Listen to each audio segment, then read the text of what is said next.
Hi everyone, I hope you're all doing well. I'm officially back and very happy that I don't have to ride my motorcycle through freezing winter air anymore. So instead of freezing on two wheels, I decided to create something mystical. And yes, you can see it already, I brought a mermaid. It was about time, right? But before we start sculpting, something kind of unbelievable happened. When I uploaded my first video, there were maybe 70 of you, and probably the half of it was my family, which already felt insane to me. Then it became 200, 500, 1,000, 5,000, and today we've reached 10,000 people. I mean, I never imagined so many would believe in my crazy little creations, and yet here you are. I am beyond grateful, overwhelmed, and honestly, completely speechless. You are all incredible, and I cannot thank you enough. Well, let's turn all of this love into something magical. Let's begin the creation of this mystical mermaid. And just like every doll repaint, we have to destroy her first. I start by removing her hair, and then I take off the original face with 100% of Aceton, so I can create my own character. I really want to talk a little about why I chose to create a mermaid and why she has a slight Japanese-inspired aesthetic. I've always been deeply inspired by Japanese art and culture, the elegance, the details, the soft but powerful beauty. It's something that really speaks to me. And honestly, reaching 10,000 of you made me want to create something that truly represents what I love. Something magical, a little dreamy, and something meaningful to me. At this point, I started working on a Japanese torii gate, so a shrine, using a 3D model I found online. There are actually so many different websites where you can actually download pre-made models for 3D printing, whether it's objects, figures, or detailed decorations like this. For printing, I'm using my Vallejo Mars 5, and no, this is not sponsored, but I wish it was.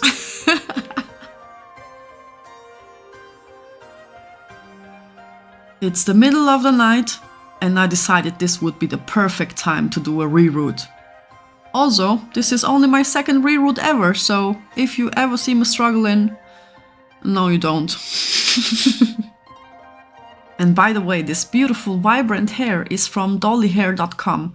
Such great quality. I will leave her website down below for everyone who is interested.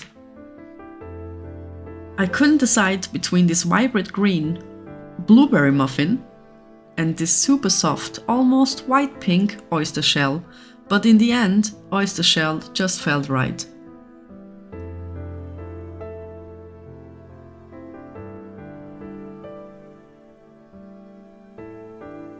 And one hair is already in. We have around 500 to go.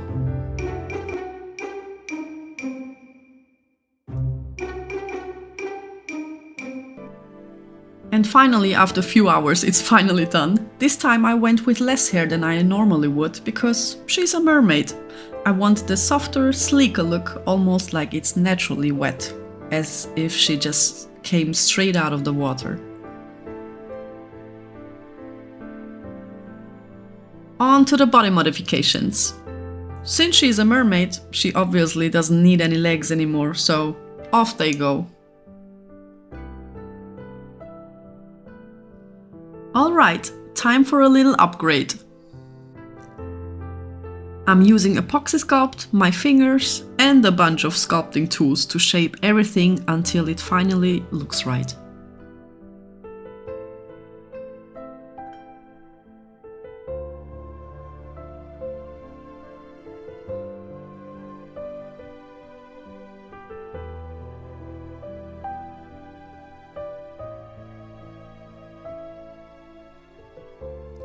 Also, I didn't want her to look too delicate or fragile, because in my mind she's not just a beautiful mermaid, she's strong. She lives in the ocean, constantly swimming, moving through currents, so it only made sense for her to have a stronger upper body.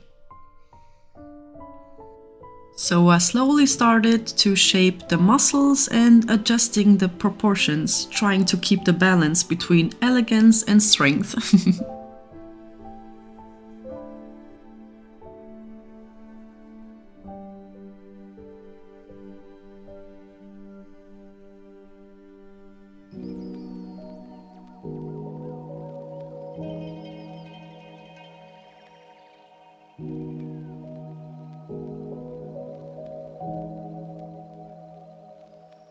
Next, I created a shell top using clay, going for that classic mermaid look we all know and love. Yes, the iconic shell bikini.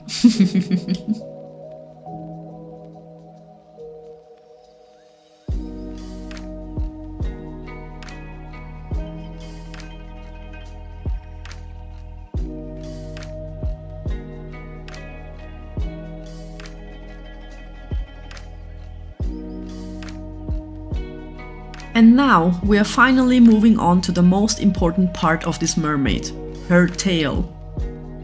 To start, I take my hand drill and create a small hole at the lower part of her torso, right at the base, so I can insert a strong wire. This wire will act as the foundation for the tail, giving it stability and allowing me to build the shape on top of it.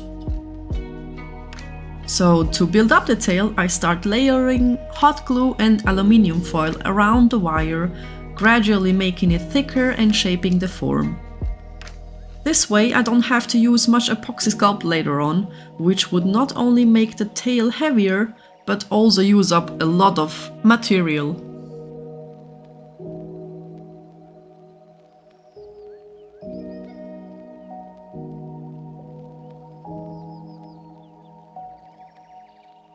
And once I was happy with the base shape, I started covering everything with a layer of Apoxie Sculpt.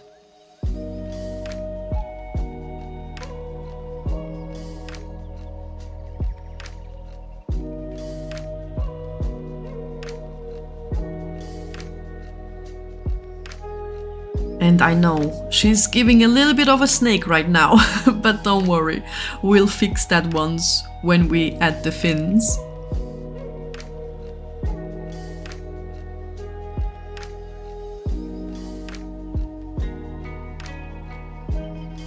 And don't worry if your epoxy looks a bit rough or uneven at this stage. It really doesn't have to be perfect.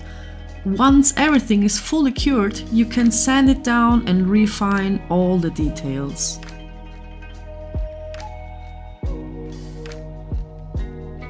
Using sandpaper, my sanding sponge and even my hand drill, I'm sanding everything down to get a nice smooth finish.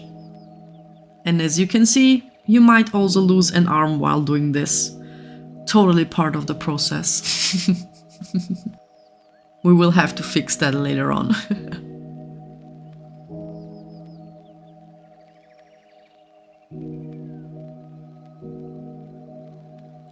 Next up, I'm using Warbler. For those who might not know, Warbler is a thermoplastic material that comes in different types and colors like black, transparent or brown.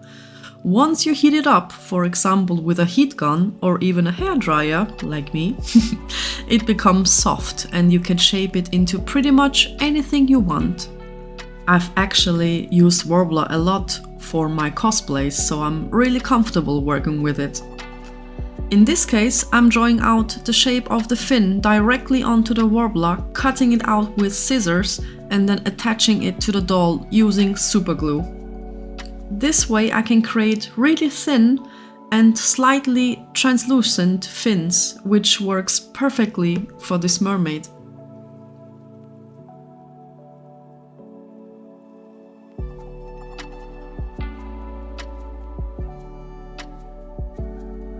Already looks pretty good.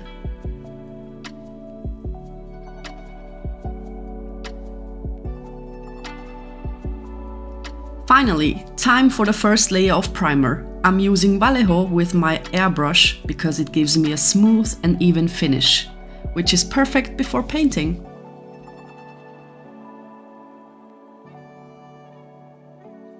For me, primer is really important because it helps the paint stick better to the surface and creates a uniform color underneath.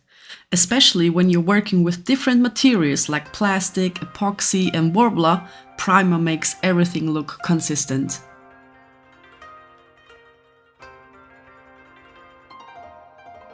And next I'm painting the Torii Gate, and apparently also my fingers and my whole hand.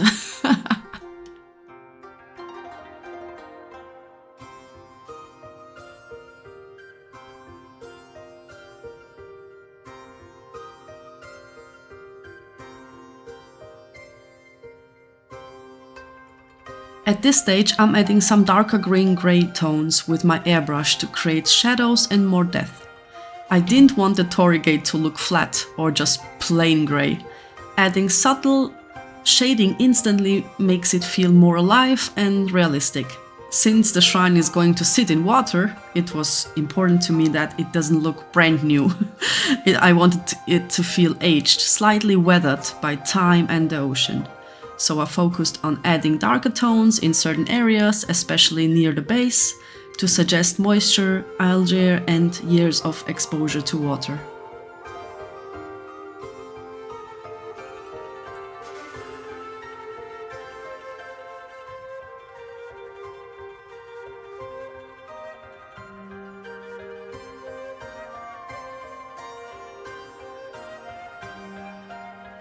In this next step, I'm mixing white and the soft pink acrylic paint in my airbrush to create a delicate skin tone.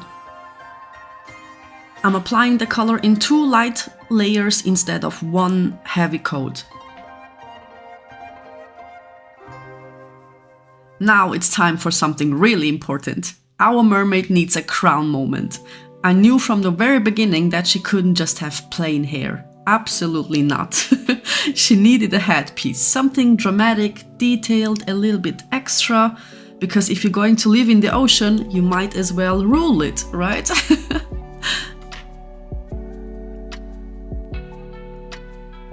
So before I even started building anything, I spent quite a bit of time on Pinterest, just quickly looking around for inspiration, which obviously turned into a full deep dive into pearl crowns, fantasy bridal head pieces, and probably 3 hours of scrolling. I wanted her headpiece to feel rich and layered, full of pearls, tiny shells, sparkling stones, maybe even little starfish details. Something that looks like it was collected from the ocean floor over centuries. So this part is really about building something from nothing. There is no pre-made base, no shortcut, just starting from zero and slowly creating a custom headpiece, piece by piece. And I honestly love this stage because it feels like real design work. You experiment, you change your mind, you hold things up to the head 10 times and go, maybe not. And I'm not going to lie, the headpiece took forever. But sometimes the most time-consuming details make the biggest difference, right?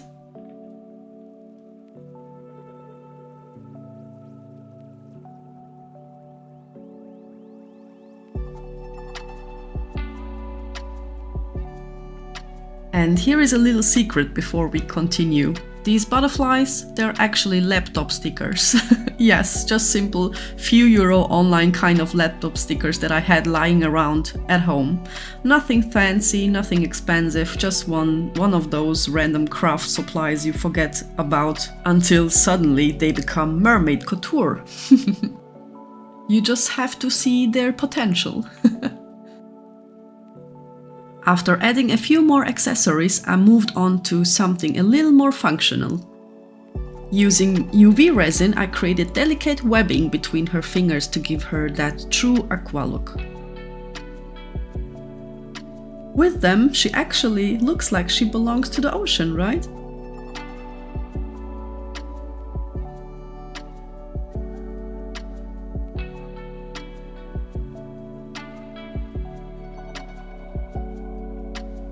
Before I started working on her tail, I spent quite some time thinking about how I wanted to create the scales At first I considered sculpting every single scale individually out of clay, which would have taken forever. Another option was to carefully paint them on by hand. Both ideas would have worked, but I wasn't fully convinced yet. Then, luckily, I remembered something. Since I used to decorate my own nails a lot, I still had some reflective nail art foils at home. And the moment I looked at them, I realized they already have this beautiful scale-like texture. I especially love how the light hits the surface. It reflects differently from every angle, almost like real fish scales shimmering beneath the water. And here we are, the glamorous reality of crafting.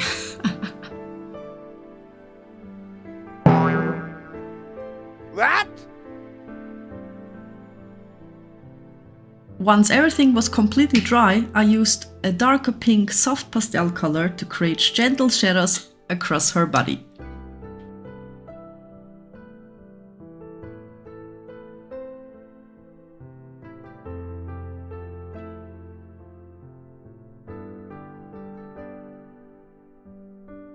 And ta-da! We're finally moving on to the face-up. The moment of truth. No pressure. Just her entire personality depending on this. But before I even think about touching her face with color, I seal everything with 2 layers of Mr. Superclear. This step is super important because it helps create a slightly rough surface that helps the pigment stick properly, otherwise the pencil would just slide around like they're ice skating on plastic. And once that's fully dry, I start building her features using watercolor pencils and soft pastels. And since her whole design is centered around pink tones, I'm focusing on soft pink shades for her cheeks and overall warmth. And honestly, this is always the most stressful but also the most magical part, because with every line, she slowly stops being a blank doll and starts becoming someone.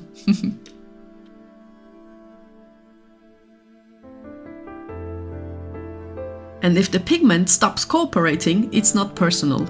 It just needs another sealant break.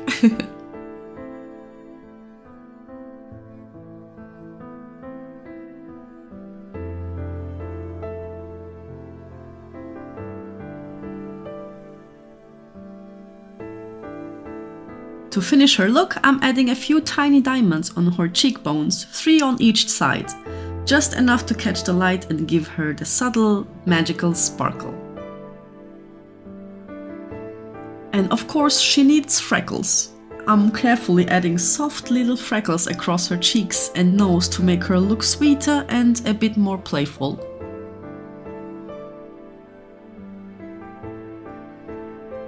And the face-up is finished. I've also added her headpiece and she honestly looks absolutely stunning. And before placing her into the resin pond, I need to make sure she's 100% finished.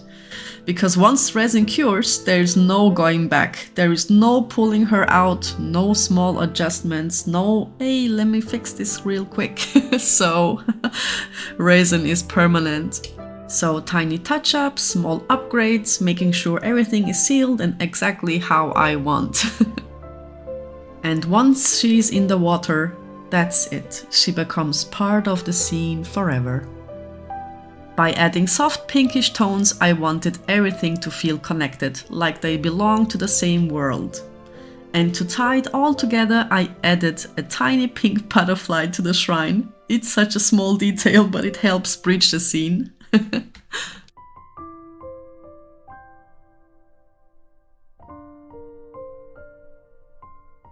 And as a final touch, both the shrine and her mermaid tail receive a layer of Vallejo shifter colors. I'm applying it with the airbrush to create a smooth, even finish. This special paint shifts depending on the light, reflecting tones from gold to soft pink. So when the sunlight hits it, the colors transform and shimmer.